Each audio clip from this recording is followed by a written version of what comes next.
Bengali man YouTube চ্যানেলে সকলকে স্বাগত।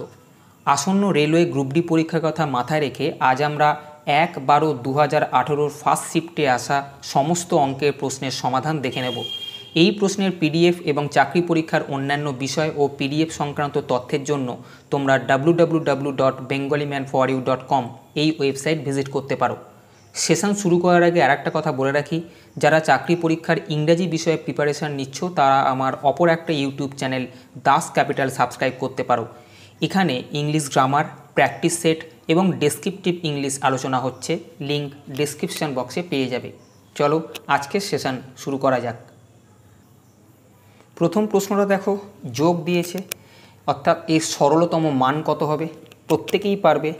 এটার উত্তর 5.6105 হবে। যোগ তোমরা পারবে, আমি এটা নিয়ে বেশি আর আলোচনা করছি না। দ্বিতীয় প্রশ্নটা দেখো, এখানে যেটা দেয়া আছে 2/3কে একটি ভগ্নাংশের সঙ্গে যোগ করা হলে তার যোগফল হয় 3/4। ভগ্নাংশটি কত? 2/3কে একটা ভগ্নাংশের সঙ্গে, মনে করো সেটা এক্স, যোগ করলে যোগফল হয় 3/4। তাহলে এই যে ভগ্নাংশ যেটাকে আমি এক্স ধরলাম তার মান কত, এটাই প্রশ্ন।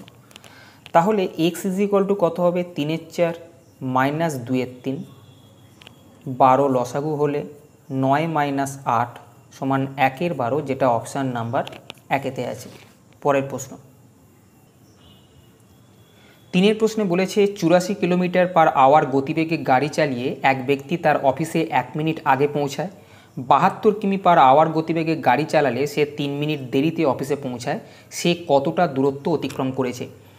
দেখো, এক্ষেত্রে বাড়ি থেকে যে অফিস পর্যন্ত যে দূরত্ব সেটা হচ্ছে ফিক্সড। আমরা একটা ফর্মুলা জানি, ডিস্টেন্স = স্পিড ইনটু টাইম।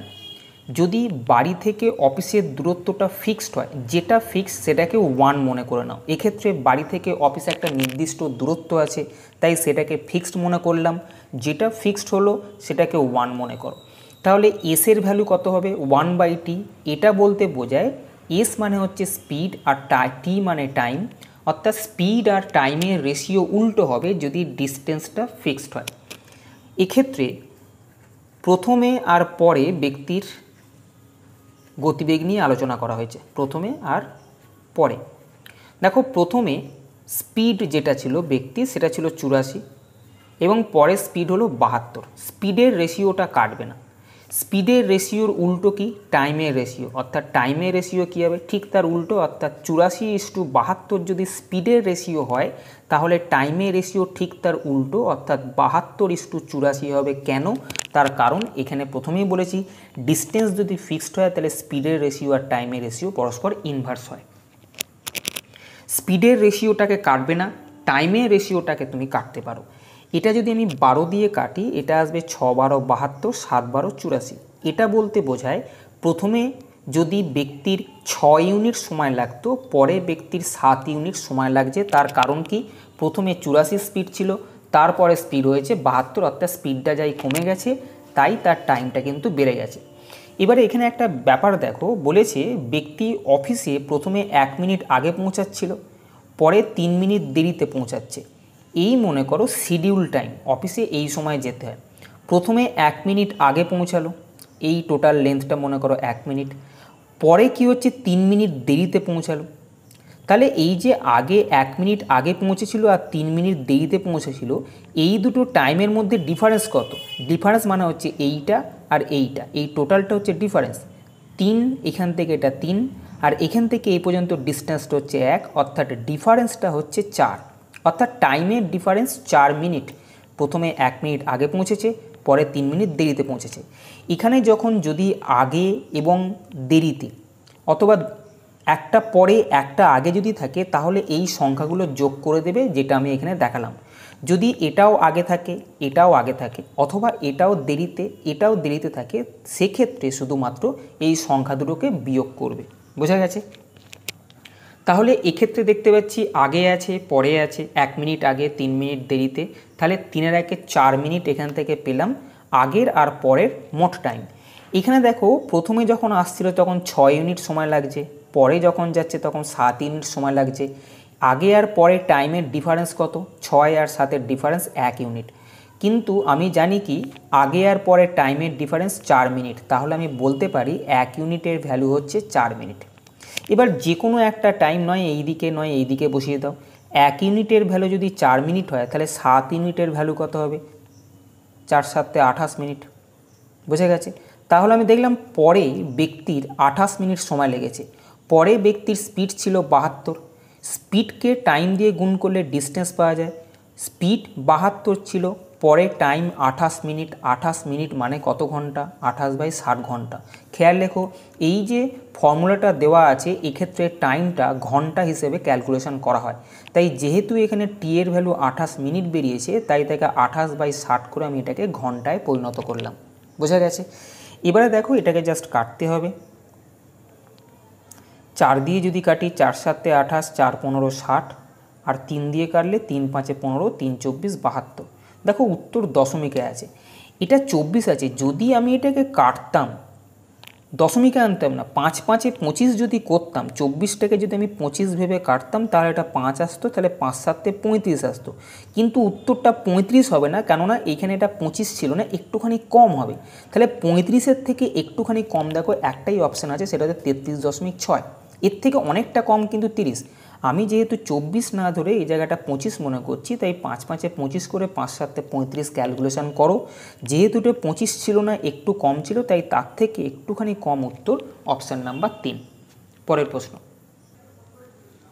4-এর প্রশ্নে বলেছে sec θ প্লাস tan θ = x হলে sec θ এর মান কত? দেখো sec θ প্লাস tan θ এটার মান যদি x হয় তাহলে মনে রাখবে sec θ মাইনাস tan θ এর মান হবে 1/x, অর্থাৎ এটা যা দেওয়া থাকবে তার ইনভার্স বা উল্টো হবে sec θ মাইনাস tan θ এর মান। অথবা sec θ মাইনাস tan θ এর মান যদি x দেওয়া থাকতো তাহলে আমি বলতাম sec θ প্লাস tan θ এর ভ্যালু 1/x, অর্থাৎ প্লাস আর মাইনাস, প্লাসের ভ্যালু যা দেওয়া থাকবে মাইনাসের ভ্যালু তার উল্টো হবে। কেন এটা হয়? আমরা sec আর tan দিয়ে যে সূত্রটা জানি সেটা হচ্ছে sec square θ minus tan square θ। এটা হচ্ছে আইডেন্টিটি। আমি এই নিয়ে ত্রিকোণমিতি ক্লাস করিয়েছি, পারলে একটু ত্রিকোণমিতির ক্লাসগুলো দেখে নিও। sec square θ minus tan square θ সমান 1, এটা ত্রিকোণমিতির একটা ফর্মুলা। এইটা যদি a স্কোয়ার মাইনাস b স্কোয়ারের ফর্মুলা ফেলো, এটাকে দেখবে a plus B, A square minus B স্কোয়ারের ফর্মুলা ফেলছি, a plus B into A minus B, এটা সমান 1। এবার দেখো sec θ প্লাস tan θ এর ভ্যালু x দেওয়া আছে। আমি যদি এটাকে এই জায়গায় x বসিয়ে দিই তাহলে কি হলো, x গুণিতক এইটা সমান 1। তাহলে পরের লাইনে অবশ্যই তুমি বলবে sec θ মাইনাস tan θ এর ভ্যালু হবে 1/x। এই জন্যই আমি বলেছিলাম যে sec θ প্লাস tan θ এর ভ্যালু যা দেওয়া থাকবে sec θ মাইনাস tan θ এর ভ্যালু তার উল্টো ভাববে। তাহলে দেখো তোমাকে যেহেতু sec θ এর মান চেয়েছে, তাই আমি এখান থেকে এটাকে যদি যোগ করি tan θ কেটে যাবে, sec θ আর sec θ যোগ করলে 2 sec θ। এদিকটাও যদি যোগ করি তাহলে x প্লাস 1/x আসবে। x প্লাস 1/xকে যদি সরল করো x স্কোয়ার প্লাস 1/x আসছে। এটাকে জাস্ট সরল করলাম, তাহলে 2 sec θ এর value x square plus 1/x। তাহলে শুধু sec θ এর ভ্যালু কত হবে? 2টা এদিকে চলে আসবে, অর্থাৎ হাফ হবে।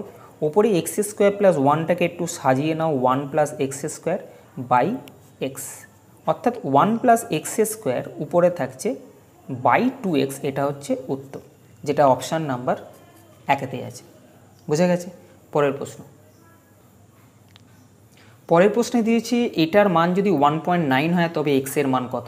দেখো এইদিকে রুট আছে, রুট তোলার জন্য স্কোয়ার করতে হয়। আমি যদি বামপক্ষ আর ডান পক্ষে স্কোয়ার করে দিই তাহলে বামপক্ষে পড়ে থাকবে 0.0361x, আর 19 স্কোয়ার হচ্ছে 361, তাহলে 1.9 স্কোয়ার হবে 3.61।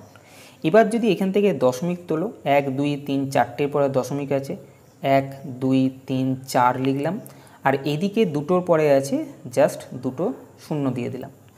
তাহলে এখান থেকে 361 কেটে গেল, তাহলে x এর ভ্যালু এলো 100, যেটা অপশান নাম্বার 4-তে আছে। 6-এর প্রশ্নে বলেছে 3/7 এবং একটি ক্ষুদ্রতর সংখ্যার পার্থক্য হলো 1/6, অপর সংখ্যাটি কত? 3/7 এবং তার থেকে ছোট একটা সংখ্যা মনে করো x, এদের পার্থক্য ওরা বলে দিয়েছে 1/6। তাহলে এক্সের ভ্যালু কত, অর্থাৎ অপর সংখ্যাটা কত। এই মাইনাস এক্সটা যদি এইদিকে নিয়ে চলে যাওয়া তাহলে শুধু এক্স হবে, আর এইদিকে থাকবে 3 × 7 মাইনাস 1 × 6। জাস্ট এটাকে ক্যালকুলেশন করতে হবে। 6 × 7 = 42, এখানে 18 আর এখানে 7। তাহলে এক্সের ভ্যালু হলো 18 - 7/42। তাহলে এক্সের ভ্যালু কত, 18 থেকে 7 বাদ দিলে 11, 11/42, যেটা অপশান নাম্বার 4-তে আছে। পরের প্রশ্ন 7-এর প্রশ্নে বলেছে 80 কিমি/আওয়ার গতিতে চলমান একটি ট্রেন 9 সেকেন্ডের মধ্যে একটি থাম এবং 27 সেকেন্ডে একটি প্ল্যাটফর্ম পেরিয়ে যায়, প্ল্যাটফর্মের দৈর্ঘ্য কত। দেখো, কোনো ট্রেন যদি কোনো থাম বা কোনো গাছ বা কোনো লোককে বা কোনো পয়েন্টকে যদি ক্রস করে, তাহলে যত সেকেন্ডে ওই ব্যক্তিকে ক্রস করলো তত সেকেন্ডে ট্রেনটা যতটা দূরত্ব যাবে সেটাই হবে ট্রেনের দৈর্ঘ্য। এক্ষেত্রে 9 সেকেন্ডে একটা থাম ক্রস করেছে, তাহলে আমি বলবো ট্রেনটা 9 সেকেন্ডে যতটা দূরত্ব যাবে সেটাই হবে ট্রেনের নিজস্ব দৈর্ঘ্য। এক্ষেত্রে ট্রেনটার স্পিড হচ্ছে 80 কিমি/ঘন্টা। কিমি/আওয়ার থেকে মিটার/সেকেন্ডে কনভার্ট করতে গেলে তাকে 5-18 দিয়ে গুণ করতে হয়। 80 কিমি/আওয়ারকে আমি মিটার/সেকেন্ডে কনভার্ট করার জন্য 5-18 দিয়ে গুণ করলাম, মানে এইটা এলো প্রতি সেকেন্ডে এত মিটার করে ট্রেনটা যাচ্ছে। 1 সেকেন্ডে যদি ট্রেনটা এত মিটার যায় তাহলে 9 সেকেন্ডে ট্রেনটা কতটা যাবে। 9 সেকেন্ডে ট্রেনটা যাচ্ছে 200 মিটার। আবার আমি আগেই বলেছি যে 9 সেকেন্ডে ট্রেনটা যতটা যাবে সেটাই হচ্ছে ট্রেনের নিজস্ব দৈর্ঘ্য, তাহলে এটা ট্রেনের লেন্থ। বোঝা গেছে? তাহলে ট্রেনের দৈর্ঘ্য 200 মিটার। এবারে দেখো 27 সেকেন্ডে একটা প্ল্যাটফর্মকে পেরিয়ে যাচ্ছে। আমরা জানি কোনো প্ল্যাটফর্মকে কোনো ট্রেন যখন অতিক্রম করে তখন ট্রেনটা তার নিজের দৈর্ঘ্য প্লাস প্ল্যাটফর্মের দৈর্ঘ্য যায়। এক্ষেত্রে 27 সেকেন্ডে ট্রেনটা যতটা দূরত্ব যাবে তার মধ্যে ট্রেনের নিজস্ব দৈর্ঘ্য এবং প্ল্যাটফর্মের দৈর্ঘ্য যোগ আছে। ট্রেনের স্পিড যেহেতু 80 কিমি/আওয়ার, একই রকমভাবে এটাকে মিটার/সেকেন্ডে কনভার্ট করতে গেলে 5-18 দিয়ে গুণ করব, অর্থাৎ ট্রেনটার স্পিড হচ্ছে এত মিটার/সেকেন্ড, অর্থাৎ 1 সেকেন্ডে ট্রেনটা যায় এত মিটার, তাহলে 27 সেকেন্ডে ট্রেনটা কতটা যাবে। বোঝা গেছে? দেখো, যদি এটা 9 দিয়ে কাটি তাহলে এটা আসছে 600 মিটার। আমি কি বললাম যে 27 সেকেন্ডে একটা প্ল্যাটফর্মকে কোনো ট্রেন যখন পেরিয়ে যাচ্ছে তখন সে যাচ্ছে তার নিজের দৈর্ঘ্য প্লাস প্ল্যাটফর্মের দৈর্ঘ্য। তার মানে 27 সেকেন্ডে যতটা গেছে এর মধ্যে ট্রেনের নিজস্ব দৈর্ঘ্য আছে প্লাস প্ল্যাটফর্মের দৈর্ঘ্য আছে। কিন্তু ট্রেনের দৈর্ঘ্য যেহেতু 200 মিটার, তাহলে এখান থেকে যদি 200 মিটার আমি মাইনাস করে দিই তাহলে বাকিটা নিশ্চয়ই প্ল্যাটফর্মের দৈর্ঘ্য হবে। তাহলে প্ল্যাটফর্মের দৈর্ঘ্য 400 মিটার, যেটা অপশান নাম্বার 4-তে আছে। 8-এর প্রশ্নে বলেছে একটি সামান্তরিকের উচ্চতা হলো তার ভূমির 1/3 ভাগ। যদি সামান্তরিকের ক্ষেত্রফল 243 সেমি স্কোয়ার হয় তবে সামান্তরিকের উচ্চতা কত। দেখো, সামান্তরিকের ক্ষেত্রফলের ফর্মুলা বেস ইন্টু হাইট। এই যদি একটা সামান্তরিক হয়, এর বলেছে উচ্চতা ভূমির 1/3 ভাগ, মানে ভূমি যদি 3x হয় তাহলে উচ্চতা হবে তার 1/3 ভাগ, অর্থাৎ x। বোঝা গেছে? উচ্চতা ভূমির 1/3 অংশ, ভূমি যদি 3x হয় তাহলে উচ্চতা হবে x। সামান্তরিকের ক্ষেত্রফল কি? সামান্তরিকের ক্ষেত্রফলের ফর্মুলা ভূমি বেস ইন্টু হাইট বা উচ্চতা। ভূমি ইন্টু উচ্চতা সামান্তরিকের ক্ষেত্রফল। প্রশ্নে দিয়েছে সামান্তরিকের ক্ষেত্রফল 243। তাহলে ভূমি আমরা জানি 3x, উচ্চতা x, তাহলে 3x ইন্টু এক্সের ভ্যালু 243। 3 দিয়ে যদি কাটো এইটা, x² এর ভ্যালু 81, তাহলে এক্সের ভ্যালু হবে √81, অর্থাৎ 9। এক্স মানে কি? এক্স মানে হচ্ছে উচ্চতা, যেটা চেয়েছে। তাহলে উচ্চতা কত? 9 সেন্টিমিটার, যেটা অপশান নাম্বার 2-তে আছে। পরের প্রশ্ন 9-এর প্রশ্নে বলেছে ত্রিভুজ PQR ত্রিভুজ ABCর সদৃশ। ত্রিভুজ PQR এর ক্ষেত্রফল 576 সেমি স্কোয়ার এবং ত্রিভুজ ABC এর ক্ষেত্রফল 324 সেমি স্কোয়ার। ত্রিভুজ PQR এর বৃহত্তম বাহুটির দৈর্ঘ্য হলো 72 সেমি। ত্রিভুজ ABC এর বৃহত্তম বাহুটির দৈর্ঘ্য কত? দেখো, এটা সিমিলারিটির অঙ্ক। দুটো সিমিলার ট্রায়াঙ্গেল, যেটাকে সদৃশ ত্রিভুজ বলা হয়, দুটো সিমিলার ট্রায়াঙ্গেলের ক্ষেত্রে ক্ষেত্রফলের যে অনুপাত সেটা দুটি অনুরূপ বাহু বা করেসপন্ডিং সাইডের বর্গের অনুপাতের সমান হয়। মানে কি? মনে করো এই একটা ত্রিভুজ আছে এটা PQR। আর একটা ত্রিভুজ আছে, এটা মনে করো ABC। আমি বললাম এই দুটো ত্রিভুজ হচ্ছে সদৃশ্য বা সিমিলার।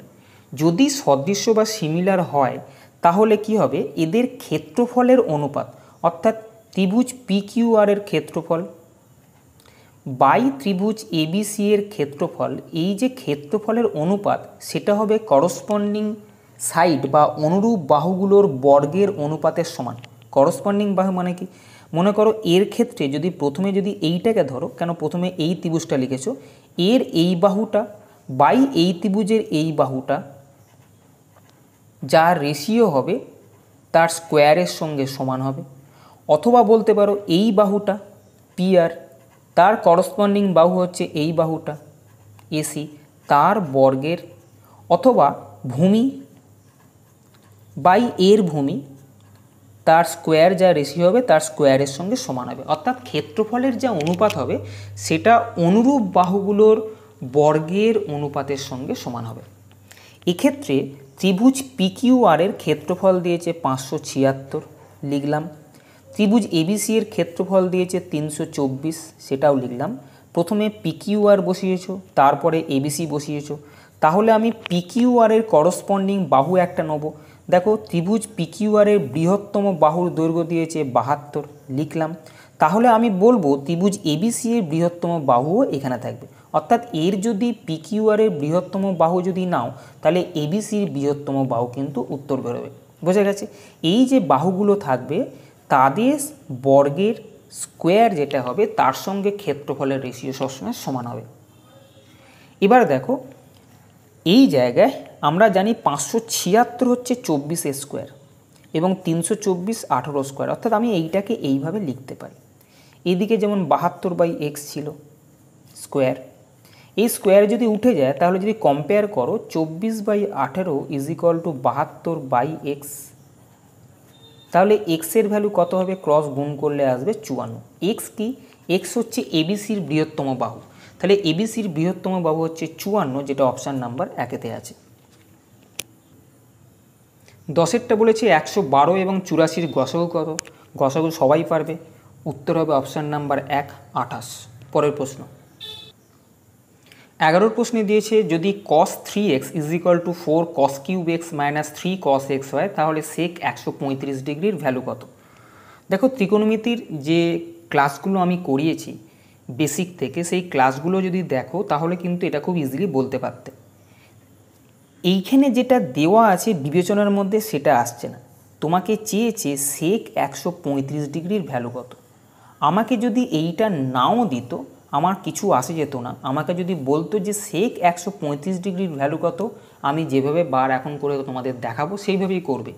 এটা কিন্তু কোনো যুক্তি নেই, তার কারণ আমাকে শুধুমাত্র sec 135 ডিগ্রির ভ্যালু দিয়েছে, এখানে কি দিল না দিল দেখার দরকার নেই।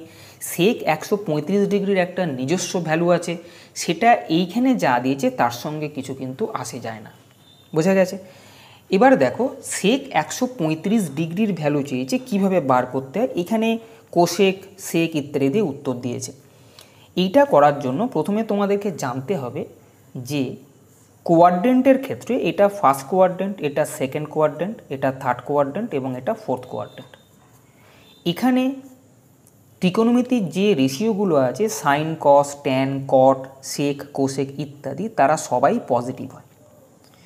এখানে শুধুমাত্র সাইন বা সাইনের উল্টো অর্থাৎ কোসেক পজিটিভ হয়, এখানে ট্যান বা ট্যানের উল্টো অর্থাৎ কট পজিটিভ হয়, এখানে কস এবং কসের উল্টো সেক এরা পজিটিভ হয়, বাদবাকি এই জায়গায় সবাই নেগেটিভ হবে। মানে কি, মনে করো এই জায়গাটা সেকেন্ড কোয়াড্রেন্টে সাইন এবং সাইনের উল্টো কোসেক শুধুমাত্র পজিটিভ হবে, এই জায়গায় সাইন আর কোসেক বাদ দিয়ে অন্য কোনো রেশিও যেমন কস ট্যান সেক ইত্যাদি যদি চলে আসে তাহলে কিন্তু তারা নেগেটিভ হবে। বোঝা গেছে? আর একটা কী জিনিস আছে সেটা আমি অঙ্কটা করতে করতে বলবো। sec 135 ডিগ্রি এই ভ্যালুটাকে আমরা দেখো এইভাবে লিখতে পারি, কোন কোয়াড্রেন্টে পড়ছে সেটা দেখার জন্য sec 90 প্লাস 45 ডিগ্রি এইভাবে ভাবতে পারি। দেখো 90 প্লাস 45 যখন করলাম আমি জানি এইটা 90 ডিগ্রি অ্যাঙ্গেল, এবং তারপরে আরও 45 ডিগ্রি গেলে এই জায়গায় সেক 135 ডিগ্রিটা পড়ছে। বুঝে গেছে? তাহলে আমি বুঝতে পারলাম যে এটা সেকেন্ড কোয়াড্রেন্টের জিনিস। সেকেন্ড কোয়াড্রেন্টে সাইন এবং সাইনের উল্টো অর্থাৎ কোসেক পজিটিভ হয়, কিন্তু এখানে সেক আছে, তাই সাইন এবং সাইনের উল্টো অর্থাৎ কোসেক ছাড়া বাকি সবাই কিন্তু নেগেটিভ হবে, তাই উত্তর নেগেটিভ দিয়ে শুরু হবে। ফার্স্ট। সেকেন্ড, তোমাকে দেখতে হবে এই জায়গায় 90 করলে, 180 করলে না 90-এর কোনো গুণিতক করলে বিজোড় গুণিতক বা জোড় গুণিতক সেটা বিবেচ্য। দেখো এই জায়গায় যদি 90-এর বিজোড় গুণিতক থাকে, মানে 90-কে 1 দিয়ে, 3 দিয়ে, 5 দিয়ে, 7 দিয়ে, 9 দিয়ে, 11 দিয়ে গুণ করে যদি কোনো সংখ্যা এখানে পাওয়া যায়, তাহলে কি হবে, এই সেকটা চেঞ্জ হবে। যদি এখানে 90-এর জোড় গুণিতক থাকে, যেমন 90-কে 2 দিয়ে গুণ করো, 90-কে 4 দিয়ে, 90-কে 6 দিয়ে ইত্যাদি গুণ করো, সেই মানটা যদি এই জায়গায় থাকে তাহলে সেক যেরকম সেক আছে সেটাই এখানে বসে যাবে। আমি দেখাবো। আগে এটা দেখায়, আমি দেখলাম যে এখানে 90-এর বিজোড় গুণিতক আছে, অর্থাৎ 1 দিয়ে গুণ করলে এটা আসছে, তখন সেকটা চেঞ্জ হবে। চেঞ্জ কি হয়, সাইন যদি এইখানে থাকে তাহলে সাইনটা সবসময় চেঞ্জ হয়ে গিয়ে কস হয়, ট্যান যদি থাকে ট্যানটা চেঞ্জ হয়ে কটে পরিণত হয়, এবং সেক চেঞ্জ হয়ে গিয়ে কোসেকে পরিণত হয়। চেঞ্জটা কখন হবে, যদি এইখানে 90 ডিগ্রি বা তার কোনো বিজোড় গুণিতক, মানে 90 থাকুক বা 3 9 27 270 ডিগ্রি থাকুক, বা 5 দিয়ে গুণ করে 5 9 35 450 থাকুক ইত্যাদি। বোঝা গেছে? তাহলে সেকটা চেঞ্জ হবে কোসেকে। করলাম। আমি এই পর্যন্ত জিনিস দেখা হয়ে গেল, বাকি কি আছে 45 আমি এখানে বসিয়ে দিলাম। দেখো কোসেক 45 ডিগ্রি অপশান নাম্বার 2-এতে আছে, এটা উত্তর হবে। তুমি যদি এইটাকে 90 ডিগ্রি না করে 180 থেকে মাইনাস করেও করতে পারতে, যেরকম সেক 135 ডিগ্রি দেওয়া আছে, আমি এটাকে 90 ডিগ্রি প্লাস 45 না রেখে এইভাবে লিখতে পারতাম সেক 180 ডিগ্রি মাইনাস 45 ডিগ্রি, তাও কিন্তু হতো। একই রকমভাবে আমি দেখব 180 মাইনাস 45 ডিগ্রি কোথায় পড়ছে। 180 মানে 90 90 180, সেখান থেকে মাইনাস 45 মানে এই জায়গাটা করেই পড়বে। এবারে যাই এই জায়গাটা আসছে, আমি বলেছি এই জায়গায় শুধুমাত্র সাইন এবং সাইনের উল্টো অর্থাৎ কোসেক পজিটিভ, বাকি সব নেগেটিভ হবে। তাহলে এখানে সেক আছে, তাহলে এইখানে যেহেতু সাইন আর সাইনের উল্টো পজিটিভ ছাড়া অন্য কেউ পজিটিভ হয় না, তাই এখানে সেক এসছে, তাই এটা নেগেটিভ হলো। বোঝা গেছে? এবার দেখব সেকটা চেঞ্জ হবে কি না। আমি দেখতে পাচ্ছি এখানে 90-এর জোড় গুণিতক আছে, অর্থাৎ 90-কে 2 দিয়ে গুণ করলে এই সংখ্যাটা পাওয়া যায়। জোড় গুণিতক যদি থাকে তাহলে সেক কখনোই চেঞ্জ হবে না, সেক সেকের মতোই বসবে। এই পর্যন্ত কাজ হয়ে গেল, বাকি আছে 45 ডিগ্রি, আমি এখানে বসিয়ে দিলাম। সেক 45 ডিগ্রির ভ্যালু হচ্ছে √2, মাইনাস যেরকম আছে রাখলাম, সেক 45 ডিগ্রির ভ্যালু √2 আমি এখানে বসালাম। আমি দেখব মাইনাস √2 কোথায় আছে। দেখো কোসেক 45-এর ভ্যালু হচ্ছে √2, তার আগে মাইনাস আছে, তাহলে মাইনাস কোসেক 45-এর ভ্যালুও কিন্তু এইটা আসবে, যেটা অপশান নাম্বার 2-এতে আছে। তাহলে কিন্তু তোমাকে এদিক দিয়ে আর একবার চেক করতে হতো। বোঝা গেছে? পরের প্রশ্ন। 12 প্রশ্নে বলেছে আলফা ও বিটা যদি 2x² + 7x - 4 = 0 এর বীজ হয়, তাহলে যে সমীকরণটির বীজ আলফা স্কোয়ার এবং বিটা স্কোয়ার হবে সেটি কি? দেখো বীজ কি জিনিস, এই যে 2x² + 7x - 4 = 0 এই যে দ্বিঘাত সমীকরণ আছে, এটাকে যদি আমি সলভ করি তাহলে এক্সের দুটো মান বেরোবে, সেই দুটো মানকে বলা হবে বীজ। সেই দুটো মানকে ওরা বলে দিয়েছে ধরে নাও আলফা আর বিটা। যদি এই সমীকরণের বীজ আলফা আর বিটা হয়, তাহলে এমন একটা সমীকরণ তুমি বলো যার বীজ হবে আলফা স্কোয়ার এবং বিটা স্কোয়ার। দেখো কোনো সমীকরণ, সেটা যদি ax² + bx + c দ্বিঘাত সমীকরণ = 0 যদি এই ফরম্যাটে থাকে, তাহলে যে দুটো বীজ বলা থাকবে সেই দুটো বীজের যোগফল, যেমন যদি এই সমীকরণের বীজ আলফা আর বিটা হয়, তাহলে সমীকরণ দুটোর বীজের যোগফল হবে -b/a এবং বীজ দুটোর গুণফল হবে c/a। যদি দ্বিঘাত সমীকরণ ax² + bx + c = 0 এই প্যাটার্নে থাকে, এর দুটো বীজ আলফা আর বিটা যদি হয়, তাহলে সেই বীজ দুটোর যোগফল হবে -b/a এবং বীজ দুটোর গুণফল হবে c/a। এবার এই সমীকরণটাকে আমি স্ট্যান্ডার্ড সমীকরণের সঙ্গে কম্পেয়ার করব। আমি ঠিক এর তলায় তলায় এই সমীকরণটা বসাচ্ছি 2x² + 7x - 4 = 0। দেখো যদি কম্পেয়ার করি x² এখানে a আছে, এখানে 2 আছে, মানে a এর ভ্যালু 2। এখানে x আছে, এখানে b আছে, এখানে 7 আছে, তাহলে b এর ভ্যালু 7। এখানে c আছে, এখানে -4 আছে, তাহলে c এর ভ্যালু -4। বুঝেছো? জাস্ট এর সঙ্গে কম্পেয়ার করবে। এখানে প্লাস আছে, এখানে মাইনাস, মানে আমি পুরোটাকে ধরে নেব যে c এর ভ্যালু -4। তাহলে আলফা প্লাস বিটার ভ্যালু কত হবে? -b/a, -b এর ভ্যালু 7, a এর ভ্যালু 2। আর আলফা বিটার ভ্যালু হচ্ছে c/a, c এর ভ্যালু -4 আর a এর ভ্যালু 2 যদি করি তাহলে এটা আসবে -2। এবার বলেছে যে এমন একটা সমীকরণ তুমি বলো যার বীজ হবে α² এবং β²। দেখো একটা দ্বিঘাত সমীকরণের দুটো বীজ যদি দেওয়া থাকে তাহলে সমীকরণ গঠনের যে সূত্র সেটা হচ্ছে x² মাইনাস বীজদ্বয়ের যোগফল, বীজদ্বয়ের যোগফল, আমি এখানে যোগ লিখছি, হ্যাঁ, বীজদ্বয়ের যোগফল প্লাস বীজদ্বয়ের গুণফল, বীজদ্বয়ের গুণফল সমান 0। আবার বলি, একটি দ্বিঘাত সমীকরণের বীজ দুটো দেওয়া থাকলে সমীকরণ যে গঠন হবে সেটা হবে x² মাইনাস বীজদ্বয়ের যোগফল প্লাস বীজদ্বয়ের গুণফল = 0। যে সমীকরণটা করতে বলেছে তার বীজ দেওয়া আছে α² এবং β²। তাহলে একটা বীজ যদি α² আর একটা বীজ যদি β² হয় তাহলে বীজদ্বয়ের যোগফল কত হবে? α² প্লাস β²। বীজদ্বয়ের যোগফল α² প্লাস β² হলে আমি জানি a² প্লাস b² এর সূত্র a plus b whole square minus 2ab। Alpha plus বিটার মান আমরা জানি -7/2, তার হোল স্কোয়ার করব, -2 ইন্টু আলফা বিটার ভ্যালু হচ্ছে -2। তাহলে এটা 49/4, এটা +4। দেখো এটা ক্যালকুলেশন যদি করো 49 প্লাস 4 4 16, 16 প্লাস 49 65, অর্থাৎ 65/4 হবে। খেয়াল রেখো এটা পজিটিভ ভ্যালু বেরোলো। আর বীজ দুটোর যোগফল বার করার সঙ্গে সঙ্গে আমি বীজ দুটোর গুণফল, একটা বীজ α², একটা বীজ β², বীজদ্বয়ের গুণফল বার করছি। α² β²কে আমি এইভাবে আলফা বিটার হোল স্কোয়ার করে লিখতে পারি। আলফা বিটার ভ্যালু ছিল -2, তার হোল স্কোয়ার যখন এলো সেটা হচ্ছে +4। দেখো এটাও কিন্তু পজিটিভ ভ্যালু বেরোলো। এবার আমাকে বলো, আমি এই যে জায়গাটা দুটো বীজের যোগফল যে মানটা বেরোলো সেটা এইখানে বসাবো এবং বীজদ্বয়ের গুণফল যা বেরোলো সেটা আমি এইখানে বসিয়ে এখানে উত্তরটা আমি পেতে পারি। কিন্তু আমি বলছি তুমি মানগুলো বসিয়ে উত্তর পাবে, তার আগে দেখো যদি একটা দুটো স্টেপ আরও আগে করে দেওয়া যায় কি না। আমি যদি এইখানে মান বসাতাম x² মাইনাস বীজ দুটোর যোগফল কি বেরিয়েছে? পজিটিভ বেরিয়েছে, মানে এই জায়গাটা পজিটিভ ভ্যালু বেরিয়েছে। এই পজিটিভের সঙ্গে নেগেটিভ গুণ করলে প্লাস মাইনাসে মাইনাস এখানে থাকবে, একটা ভ্যালু থাকবে, যে ভ্যালুটা আমি জানি ক্যালকুলেশন করতে হবে, আমি করছি না।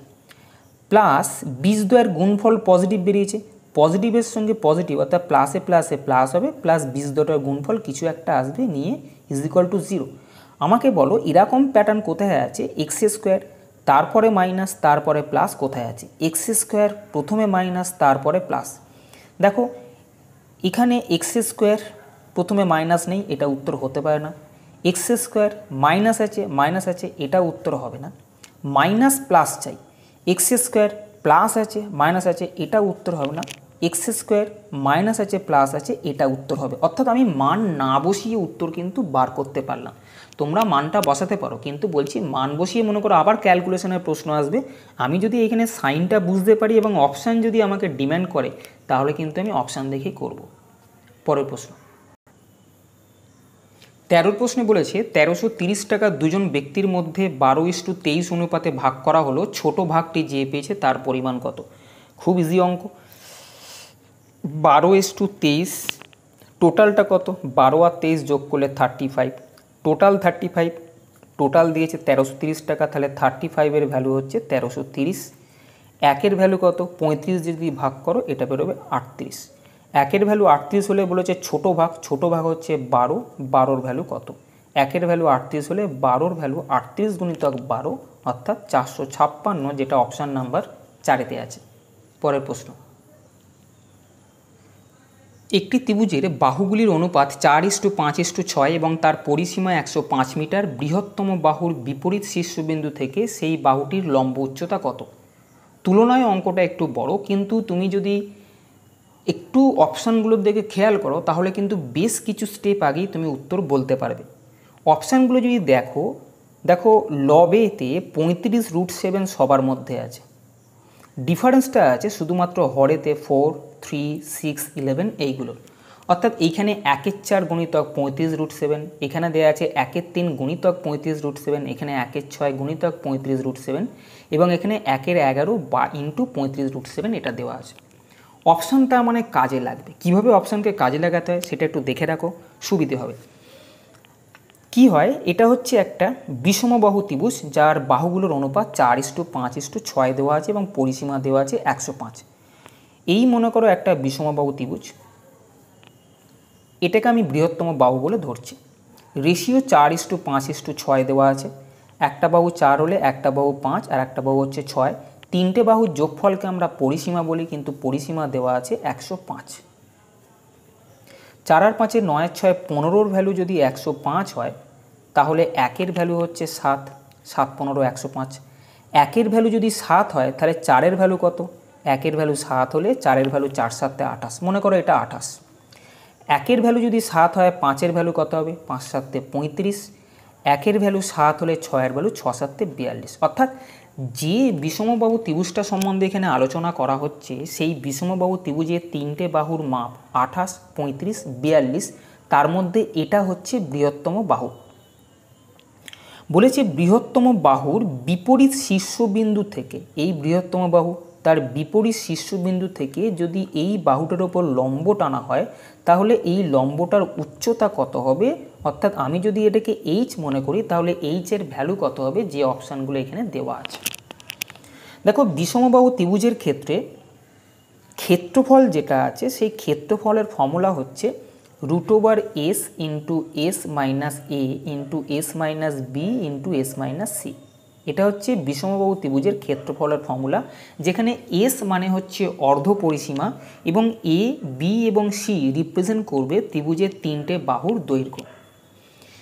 s অর্ধ পরিসীমার মান কত হবে? পুরো পরিসীমা দেওয়া আছে 105, তাহলে অর্ধ পরিসীমা বা s এর ভ্যালু হবে 105/2। তাহলে এই ত্রিভুজটার ক্ষেত্রফল যদি আমি এখানে করতে আরম্ভ করি, বুঝতেই পারছো অঙ্কটা বড় হয়ে যাবে, কিন্তু আমি বলছি আমি অনেকগুলো স্টেপ আগেই কিন্তু এটাকে উত্তর বলতে পারবো। একটু দেখো, এসের ভ্যালু যদি 105/2 হয়, আমি যদি এইখানে বসাই 105/2 এসের ভ্যালু, তারপর এস মাইনাস এ অর্থাৎ 105/2 মাইনাস এ যে কোনো একটা বাহু ধরো, মনে করো 28। পরে হচ্ছে এস মাইনাস বি, এসের ভ্যালু 105/2, বি মনে করো 35 এবং বড় বাহুটা এটা আছে, তাহলে এস মাইনাস সি অর্থাৎ 105/2 মাইনাস 42। এটা হচ্ছে ত্রিভুজটার ক্ষেত্রফল। কিন্তু দেখো এই যে ত্রিভুজটা, এটা যদি লম্ব উচ্চতা, যেহেতু উচ্চতা মানে লম্ব উচ্চতা, ওরা বলেও দিয়েছে লম্ব উচ্চতা যদি এইচ হয় তাহলে ত্রিভুজটার ক্ষেত্রফল হাফ ভূমি ইন্টু উচ্চতা। ভূমির ভ্যালু 42, উচ্চতা হচ্ছে এইচ। আমি এখান থেকে 21 দুগুণে 42 কাটতে পারি, তাহলে এই জায়গাটার টোটাল ভ্যালু এলো 21 ইন্টু এইচ। খেয়াল রেখো। এবারে ভালো করে আমাকে দেখে বলো, এখানে মনে করো হরেতে যে সংখ্যাগুলো আছে এগুলো সব গুণ আছে, এইটা গুণিতক এইটা গুণিতক এইটা গুণিতক এইটা। সরল যখন করব, সরল করার পর এইখানে 2 লসগু হবে, এইখানে 2 লসগু হবে এবং এইখানে 2 লসগু হবে এবং এখানে 2 নিচে আছে। অর্থাৎ কতগুলো 2 আছে? 1টা 2টো 3টে 4টে। এই যে 2গুলো আছে, 2 দুগুণে 4, 4 দুগুণে 8, 8 দুগুণে 16, 2গুলো সব গুণ হতো। সরল করার পরে যখন সরল করব, এই নিচে যে 2গুলো আছে সেগুলো সব গুণ করব অবশ্যই, যদি ক্যালকুলেশন তোমরা করো পুরোটা। 2 দুগুণে 4, 4 দুগুণে 8, 8 দুগুণে 16, 16-র রুট 4 আমরা জানি, সেই 4টা কিন্তু নিচে বেরিয়ে যাবে। যেহেতু এগুলো সব নিচে ছিল তাই 4 নিচে থাকলেও তাহলে উপরে 1 থাকবে। এবার এখানে ক্যালকুলেশন করে কিছু একটা থাকবে, আমার জানার দরকার নেই, এখানে ক্যালকুলেশন করে কিছু একটা থাকবে। আর এদিকে 21 ইন্টু এইচ আছে। আমাকে বলো যখন কাটবে সংখ্যাটা তখন আর 4 কাটার কোনো স্কোপ নেই, দেখছো 1-এর 4 আছে।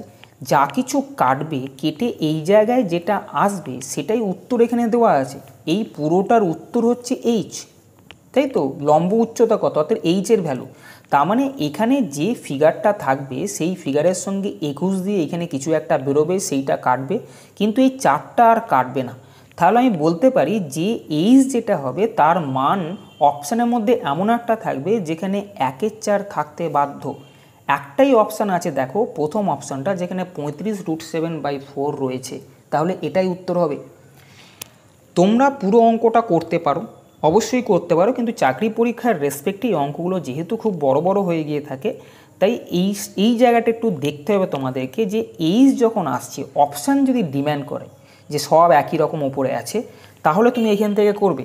আর যদি মনে হয় না অপশান সব আলাদা আলাদা দেওয়া আছে, তাহলে তোমাকে ক্যালকুলেশান করতে হবে। কিভাবে করতে হবে? এখান থেকে সব 16 আমি বার করে নিচে 4 রেখেছি। 105, এটা 28 দুগুণে 56 আসবে। 105 থেকে 56 যদি তুমি বাদ দাও, প্রথমে 105/2, 2টা চলে গেছে, 105 থাকলো। 105 মাইনাস 28 দুগুণে 56, এটা হবে 49। 105 মাইনাস 35 দুগুণে 70, 105 থেকে 70 বাদ দিলে 35। 105 42 দুগুণে 84, 84 যদি বাদ দাও তাহলে হবে 21। এই ক্যালকুলেশনটা তুমি করলেও কিন্তু একই উত্তর পাবে। বোঝা গেছে? পরের প্রশ্ন। 15 প্রশ্নে বলেছে নিম্নলিখিতটি সমাধান করুন। √9 + 6√2 × 9 - 6√2। দেখো এটা a + b × a - b এই সূত্রে পড়ছে। a + b, a - b, a square - b square আমরা জানি সূত্র আছে। 9 স্কোয়ার মানে 81, মাইনাস b স্কোয়ার মানে b মানে এইটা স্কোয়ার মানে কত? 6 6 36 দুগুণে 72। তাহলে উত্তর হচ্ছে 81 - 72-এর রুট, অর্থাৎ 9-এর রুট, যা কিনা 3, যেটা অপশান নাম্বার 2-এতে আছে। পরের প্রশ্নে দেওয়া আছে 3টে 3 ঘড়ির ঘন্টার কাঁটা ও মিনিটের কাঁটা যে ক্ষুদ্রতর কোণটি তৈরি করে তার মাপ কত? দেখো দুটো ঘড়ির কাঁটা, ঘন্টা এবং মিনিটের কাঁটার মধ্যে যে কোণ সৃষ্টি হয় তার ফর্মুলা একটা আছে, সেটা হচ্ছে 60h - 11m/2, যেখানে h মানে হচ্ছে ঘন্টার কাঁটাটা যতর ঘরে আছে, m মানে হচ্ছে মিনিটের কাঁটাটা যতর ঘরে আছে। ঘন্টা আর মিনিটের কাঁটার মধ্যে কোণ হবে এই ফর্মুলা অনুযায়ী। 60 গুণিতক h মানে হচ্ছে ঘন্টার কাঁটা যেখানে আছে 3-এর ঘরে, -11 গুণিতক m, এর ভ্যালু হচ্ছে মিনিট, মিনিটের কাঁটা 3-এর ঘরে আছে, /2। বুঝে গেছে? 180 থেকে 33 যদি বাদ দিই তাহলে হবে 147। তাহলে 147 এটা 2 ছিল, 147/2, যেটা কিনা 73.50, অপশান নাম্বার 3 হচ্ছে উত্তর। পরের প্রশ্ন। 17 প্রশ্নে বলেছে রামের একা একটি কাজ করতে 24 দিন সময় লাগে এবং শ্যামের একা সেই কাজটি করতে 30 দিন সময় লাগে। যদি তারা 4 দিনের জন্য একসাথে কাজ করে, মোট কাজের কত শতাংশ বাকি থাকবে? দেখো রাম 24 দিনে করছে এবং শ্যাম 30 দিনে করছে। আমরা 24 আর 30-এর লসাগু বার করবো, যেটা কিনা 120। যেটা লসাগু বেরোবে সেটাকে আমরা মনে করব মোট কাজ, অর্থাৎ 120 হচ্ছে মোট কাজ। এই 120-কে 24 দিয়ে ভাগ করে বেরোবে 5, 120-কে 30 দিয়ে ভাগ করলে বেরোয় 4। এই যেগুলো বেরোলো সেগুলো হচ্ছে রাম প্রতিদিন কতটা করে কাজ করতে পারে এবং শ্যাম প্রতিদিন কতটা করে কাজ করতে পারে। এরা দুজনে, অর্থাৎ রাম একদিনে যদি 5 ইউনিট কাজ করে, শ্যাম একদিনে 4 ইউনিট কাজ করে। এরা দুজনে যদি একদিনে কাজ করে তাহলে 5 + 4 9 ইউনিট কাজ কিন্তু প্রতিদিন করে হবে। তারা 4 দিন কাজ করতে, তাহলে 4 দিনে কতটা কাজ করবে? 4 × 9 = 36 ইউনিট। মোট কাজ ছিল 120, তার মধ্যে 4 দিনে 36 ইউনিট কাজ করে দিয়েছে, তাহলে বাকি কতটা থাকবে? 120 থেকে 36 বাদ দেবো। বোঝা গেছে? এটা বাদ দিলে আসবে 84। বলেছে বাকি যে কাজটা থাকবে সেটা মোট কাজের কত শতাংশ? মোট কাজ 120, তার মধ্যে 84 কাজ বাকি আছে, 100-র মধ্যে কত কাজ বাকি আছে, এটাই প্রশ্ন। বোঝা গেছে? তাহলে এটা জাস্ট যদি কাটো 7 × 12 = 84, অর্থাৎ 70% কাজ বাকি থাকবে, যেটা অপশান নাম্বার 3-এতে আছে। পরের প্রশ্নে দিয়েছে একটি আয়তঘনের কটি প্রান্ত থাকে? দেখো আয়তঘনের প্রান্তের সংখ্যা হচ্ছে 12টা, এটা মনে রেখো।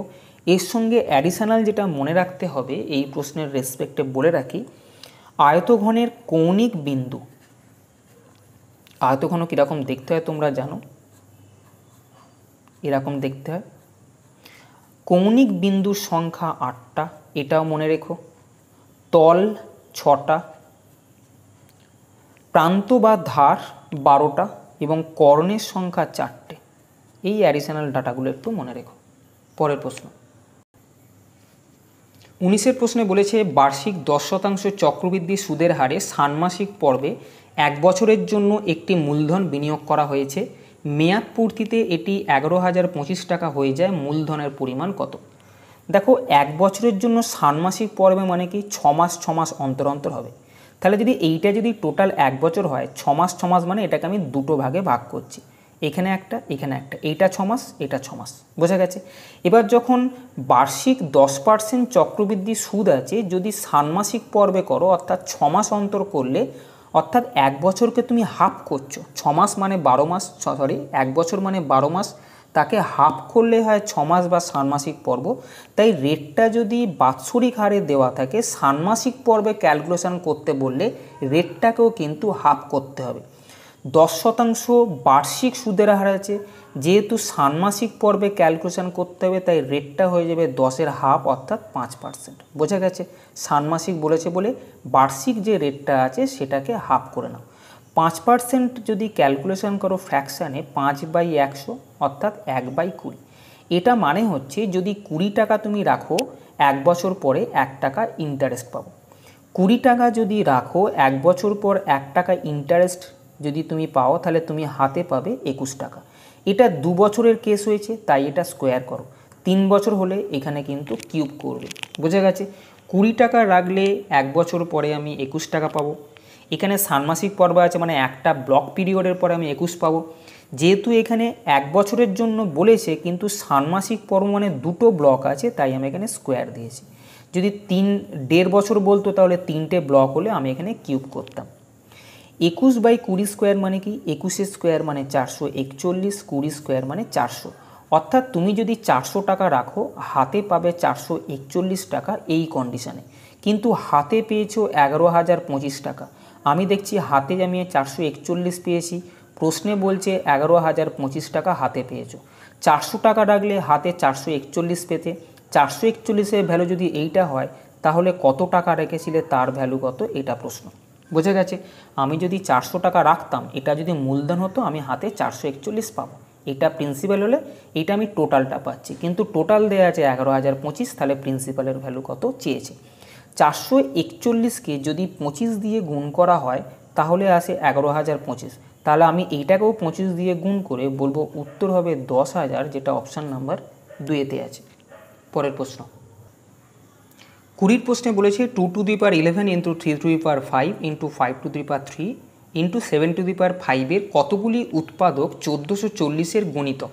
দেখো এরকমই একটা অঙ্ক 14ই ডিসেম্বর শিফটেও কিন্তু আমি করিয়েছিলাম, যারা ভিডিও দেখোনি তারা একবার দেখতে পারো।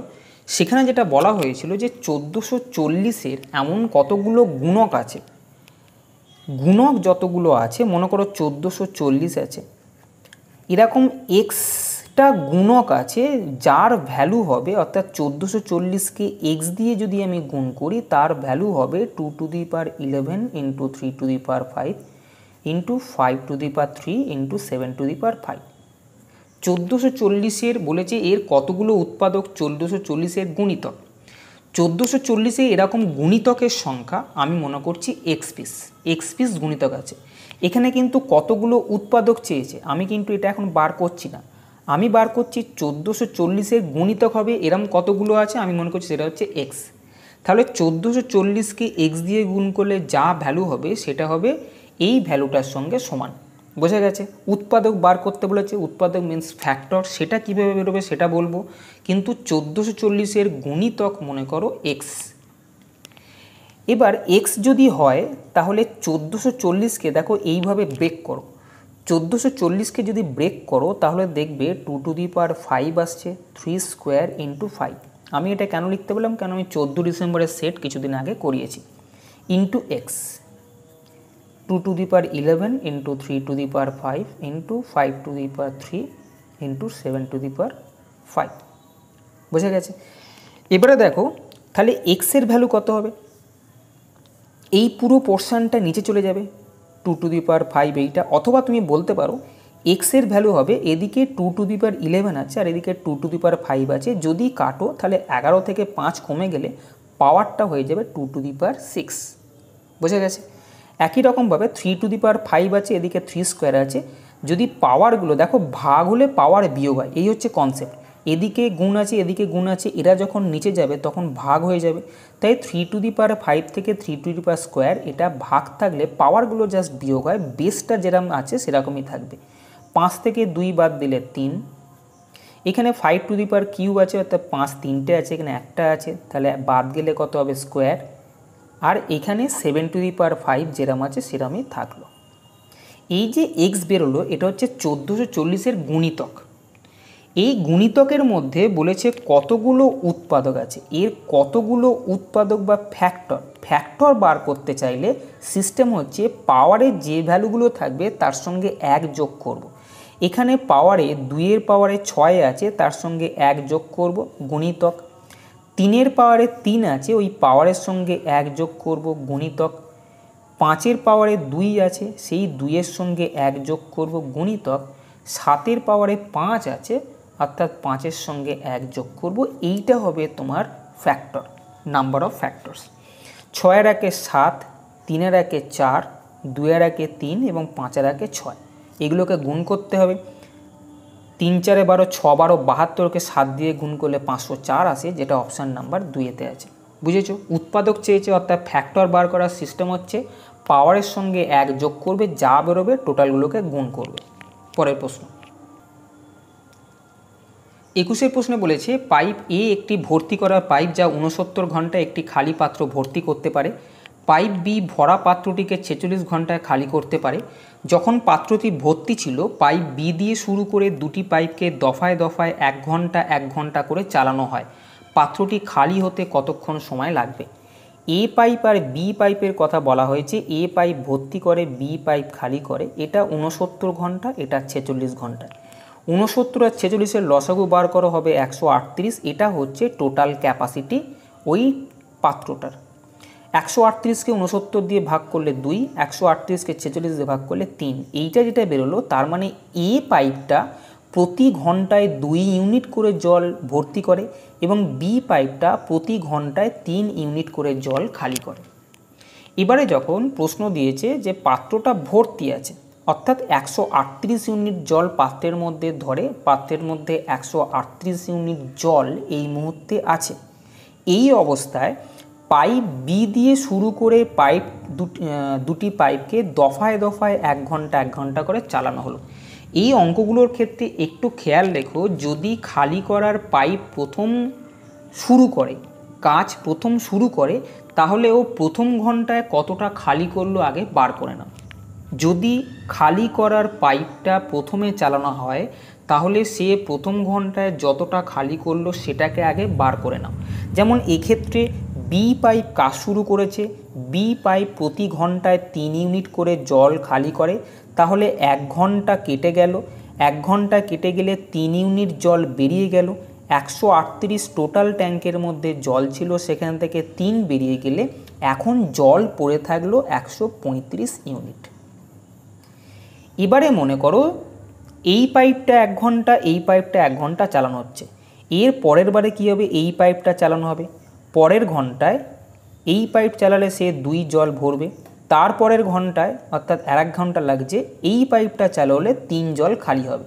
তাহলে এই পরপর 2 ঘন্টা, অর্থাৎ প্রতি 2 ঘন্টায় কতটা করে জল বেরিয়ে যাচ্ছে? +2 আর -3 যদি ক্যালকুলেশন করো 1 ইউনিট করে জল বেরিয়ে যাচ্ছে।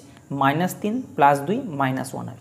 তাহলে প্রতি 2 ঘন্টায় 1 ইউনিট করে কিন্তু জল বেরিয়ে যাচ্ছে। কতটা জল আর বাকি আছে? 135 ইউনিট জল আর বাকি আছে। 1 ইউনিট খালি করতে যদি 2 ঘন্টা লাগে তাহলে 135 ইউনিট খালি করতে 2 গুণিতক 135 সময় লাগবে। 135কে 2 দিয়ে গুণ করলে হবে 270 ঘন্টা। এখানে 270 ঘন্টা লাগলো 135 ইউনিট খালি করতে। আর আগে একদম প্রথমে দেখো 1 ঘন্টায় 3 ইউনিট জল খালি করেছিল, তাহলে মোট সময় লাগলো 270 ঘন্টা প্লাস 1 ঘন্টা সমান 271 ঘন্টা। 271 ঘন্টা মানে কত দিন কত ঘন্টা সেটাকেই তোমায় জাস্ট বার করতে হবে। 271কে 24 দিয়ে ভাগ করো, 24 ঘন্টায় একদিন হয়। 24 একে 24, আবার 24 একে 24, এখানে 7 ঘন্টা বেঁচে যাচ্ছে। এইটা এলো 11 দিন, এখানে 7 ঘন্টা, তাহলে উত্তর হলো 11 দিন 7 ঘন্টা, যেটা অপশান নাম্বার 1-তে আছে। আবার বলছি, যখন ভর্তি করার পাইপ, খালি করার পাইপ থাকবে এবং খালি করার পাইপটা প্রথমে কাজ শুরু করবে, তখন প্রথমেই আগে যতটা 1 ঘন্টায় খালি করে সেটাকে আলাদা রেখে দাও, তারপরে প্রতি 2 ঘন্টায় কতটা করে জল ইনপুট বা আউটপুট হচ্ছে সেটাকে হিসেব করো। পরের প্রশ্ন 22-এর প্রশ্নে আছে, একজন পরীক্ষার্থী একটি পরীক্ষায় 82% নম্বর পেয়েছে, যাতে সর্বোচ্চ নম্বর ছিল 650, সে কত পেয়েছে?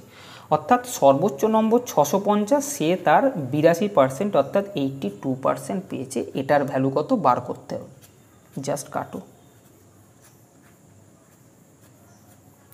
এটাকে গুণ করো, 41কে 13 দিয়ে 533 আসবে, যেটা অপশান নাম্বার 2-তে আছে। পরের প্রশ্ন 23-এর প্রশ্নে বলেছে, দুটি সংখ্যার অনুপাত 5:4, যখন 3 ও 4 যথাক্রমে সেই সংখ্যা দুটি থেকে বিয়োগ করা হয় তাদের অনুপাত হয় 4:3, মূল সংখ্যা দুটির যোগফল কত? মূল সংখ্যা দুটোর অনুপাত 5:4, এরপরে অনুপাতটা হয়ে গেল 4:3। কেন হয়ে গেল? প্রথম সংখ্যাটার সঙ্গে 3 বিয়োগ করেছে এবং দ্বিতীয় সংখ্যা থেকে 4 বিয়োগ করেছে। দেখো, আমি কেন প্রথমে পরপর অনুপাত দুটোকে লিখলাম, তারপর যেটা বিয়োগ করেছে লিখলাম, তার কারণ আমি এটাকে ক্রস প্রোডাক্ট মেথড লাগাবো। ক্রস প্রোডাক্ট মেথড অ্যাপ্লাই করার সিস্টেম হচ্ছে দুটো রেশিও থাকবে এবং কত যোগ বা বিয়োগ করালো সেটা লিখব। এখানে যেহেতু দুটোই বিয়োগ করা হয়েছে তাই কোনো চিহ্ন দিইনি। দুটোই যদি যোগ করা হতো তাও এখানে কোনো চিহ্ন দিতাম না, কিন্তু যদি একটা যোগ একটা বিয়োগ বলতো সেক্ষেত্রে আমি বিয়োগ চিহ্ন আর যোগ চিহ্ন দিতাম। ক্রস প্রোডাক্ট মেথড আমার ভিডিও আছে, পারলে একটু দেখে নিও, কনসেপ্টটা ক্লিয়ার হবে। এর সিস্টেম হচ্ছে এইটাকে ক্রস গুণ করব, এটাকে ক্রস গুণ করব, গুণ করার পর যে সংখ্যাটা বড় হবে তার থেকে ছোট সংখ্যাটা বাদ দেবো। এখানে প্লাস মাইনাসে কোনো ব্যাপার নেই, আমি জাস্ট ডিফারেন্স নেব। 3 5 15, 4 4 16, 16 থেকে 15 বাদ দিলে 1, 4 4 16, 3 3 9, 16 থেকে 9 বাদ দিলে 7, 7 কী হবে? এখানে যে যোগ করা হচ্ছে বিয়োগ করা হচ্ছে, এখানে হলো 1 ইউনিটের ভ্যালু এলো 7 হয়েছে। 7 হচ্ছে ভ্যালু, এটা হচ্ছে ইউনিট, 1 ইউনিটের ভ্যালু 7 এলো। কী চেয়েছে? মূল সংখ্যা দুটির যোগফল কত? মূল সংখ্যা দুটো কী আছে? 5:4 ছিল, এদের যোগফল কত? 5 আর 4 9, 1-এর ভ্যালু যদি 7 হয় তাহলে যোগফল অর্থাৎ 5 + 4 9 ইউনিটের ভ্যালু হবে 7 9 63, যেটা অপশান নাম্বার 1-তে আছে। পরের প্রশ্ন 38 এবং 57 এদের লসাগু কত হবে? 38 এবং 57 লসাগু কী হবে? 3, অপশান নাম্বার 3, 114 হবে অবশ্যই। লসাগু লঘিষ্ঠ সাধারণ, তাই লঘিষ্ঠ যেহেতু মানে যেহেতু লঘিষ্ঠ, আমি অপশানের মধ্যে প্রথমে লঘিষ্ঠ 76 দেখছিলাম। 57 দিয়ে 76কে ভাগ করা যায় না, উত্তর হবে না। 57 দিয়ে তারপরে লঘিষ্ঠ 95, এটা ভাগ করা যায় না। 57 দিয়ে 114কে ভাগ করা যায় এবং 38 দিয়েও 114কে ভাগ করা যায়, তাই 114 হলো লসাগু। বোঝা গেছে? তাহলে আজকে এই পর্যন্তই। যদি সেশনটা ভালো লাগে তবে চ্যানেলটা সাবস্ক্রাইব করো এবং বন্ধুদেরকেও শেয়ার করো, যাতে করে তারাও সমানভাবে উপকৃত হয়। ভালো থেকো, ভালোভাবে পড়াশোনা করো। টাটা।